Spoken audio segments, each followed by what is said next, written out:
สวัสดีค่ะวันนี้เราจะไปกินข้าวบนเรือกันวันนี้วันเกิดเวิร์นเนี่ยไปกันเลย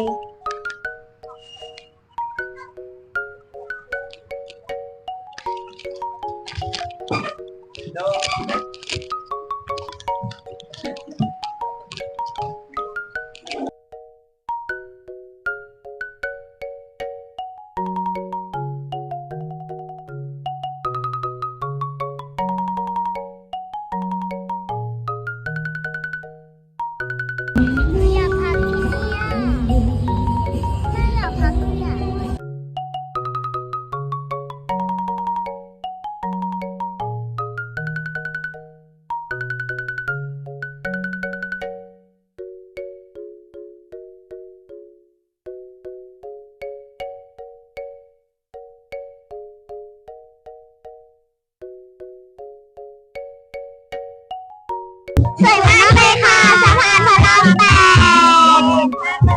ลมเย็นมากเลย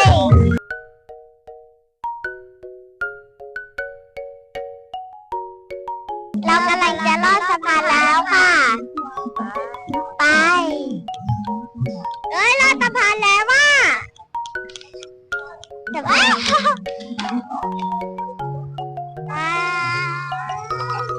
ตึกน้ำสูงมาก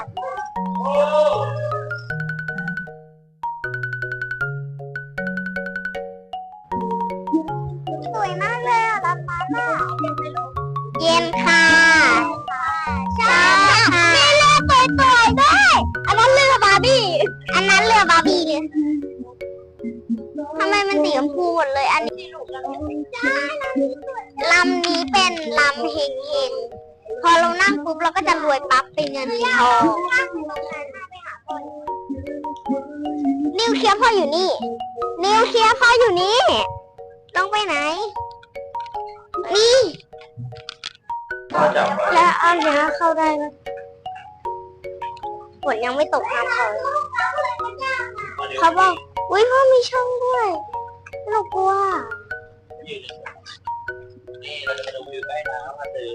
ว้าวไม่เห็นก็มองไม่เห็นเลยนี่มันตรงนี้น้ำแดงมากเลยน้ำแดงมากเลยแม่แล้วหนูอ่ะตัวขอจับเลยเห็นไหมก็ตัวเล็กเรือลากเรือเล็กเลยเรือลากเรือโป๊แต่น้ำมันแรงมากเลยเรือนั้นน่ะมันยกล้อได้ด้วยอ่ะยกล้อที่ไหนก็หนักคือเรื่องว่าแม่ทำไมเรืออันนี้มันน่ากลัวมันมีลูกกระตาด้วยเรือนี้มันน่ากลัวแม่แต่มันมีเรือนึงมีลูกกระตาด้วยอันนี้วัดพระแก้วมรกตค่ะอันนี้คือวัดอรุณนะคะสวยมากเลยค่ะลอดใต้สะพานพุทธระวังหัวนะลูกระวังหัว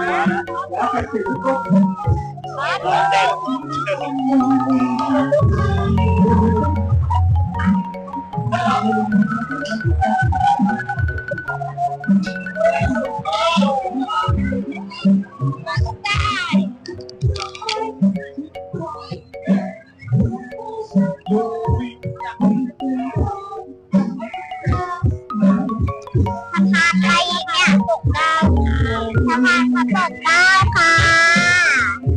อันนี้เตี้ยไหมสวยไหมลูกสวยแต่แสงสว่างไปหน่อยนะ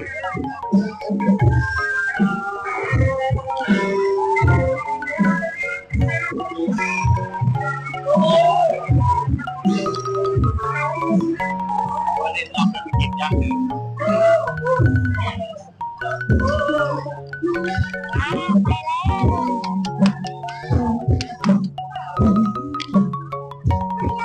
อันนี้คือห้างไอคอนสยามนะคะ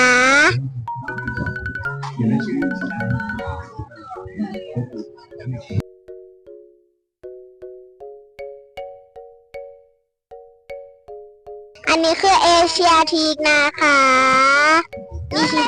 มีชิงช้าสวรรค์ด้วย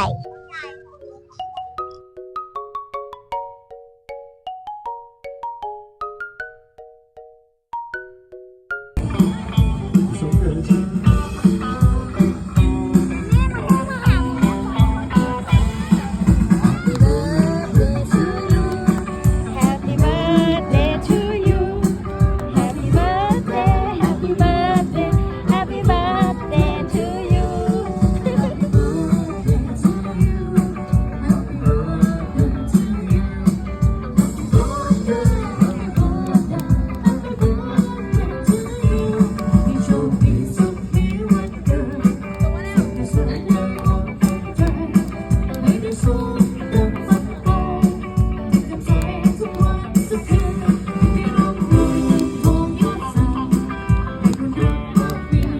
โอเคยัง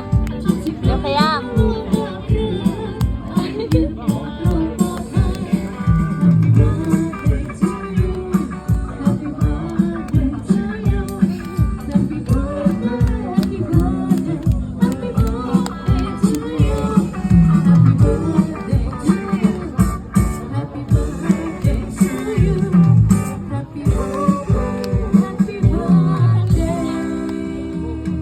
วันนี้ครับมีรับเกิดส่งมา2 ท่านนะครับเริ่มต้นด้วยสุขสันต์วันเกิดน้องโบเนียนะครับ ยกมือเร็วน้องโบเนียขอบคุณค่ะ เช่นครับกับ มือถือแม่แบตหมดไปเป่าเค้กต่อที่บ้านกันค่ะ นิ้วมาใกล้ๆหน่อย Happy birthday to you Happy birthday Happy birthday Happy birthday to you เย้ทุกคนอันที่เลยเป่าค่ะเป็นเด็กดีสุขภาพแข็งแรงนะลูก เย้เป่าบ้างอ่ะ โอเคมา เดี๋ยวเราจะมาแกะของขวัญกันนะคะ มาดูกันว่าได้อะไรบ้าง อย่างแรกนะคะก็เป็นตองอั่งเปาค่ะได้ใบ500 บาทค่ะต่อไปก็จะเป็นกล่องเล็กนะคะ เป็นลายหมีน่ารักสดใสมากเลยค่ะ แล้วก็มาลุ้นกันนะคะว่าได้อะไรค่ะ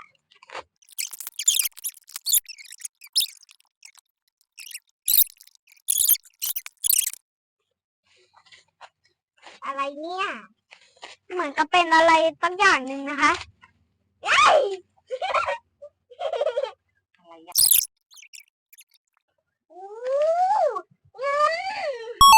มาดูกันอันนี้ได้เงินนะคะ กันมาได้เท่าไหร่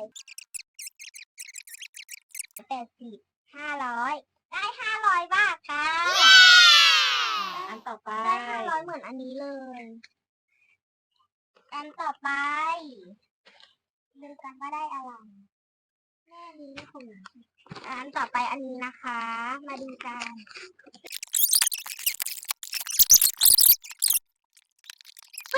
เป็นกุชชี่ลาบูบูมีสีฟ้ากับสีเขียวค่ะ ใช่ค่ะกุชชี่ลาบูบูเป็นค่ะเป็นอันนี้นะคะยาวมากเลยค่ะ ไม่รู้ว่ามันก็คือ iPad หรือว่าอะไรกันนะคะอาจจะไม่ใช่ iPad อุ้ยบาร์บี้นี่ค่ะเป็นบาร์บี้เลยนี่คือเหมือนนี่มันเจ้าหญิงเบลนี่นะนี่มันเจ้าหญิงเบลนี่อันนี้มันหนักแล้วท้าว่าเป็นป่าว่ายน้ำนะคะ อันนี้เขาว่ามันหนักค่ะ แกะเลยเร็วมันคืออะไรอ่ะ